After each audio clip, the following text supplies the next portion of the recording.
কারো দরজায় একটি পানির নহর থাকে যাতে সে দৈনিক 5 বার গোসল করে, তার শরীর কি কোনো ময়লা অবশিষ্ট থাকতে পারে? সাহাবীগণ উত্তরে বললেন, তার শরীরে কোনো ময়লা থাকতে পারে না। রাসূল সাল্লাল্লাহু আলাইহি ওয়াসাল্লাম বললেন, 5 ওয়াক্ত সালাতের উদাহরণ একই রূপ। বিনিময়ে আল্লাহ তাআলা তার অপরাধসমূহ মিটিয়ে দেন।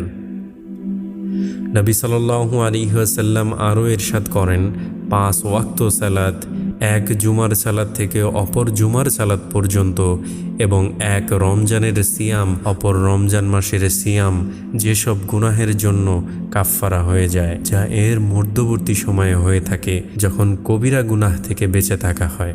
রাসূল সাল্লাল্লাহু আলাইহি ওয়াসাল্লাম ইরশাদ করেন, তোমাদের সন্তানদেরকে সালাতের জন্য আদেশ করো যখন তারা 7 বছরে পৌঁছাবে, আর যখন তারা 10 বছরে পৌঁছাবে তখন তাদেরকে সালাতের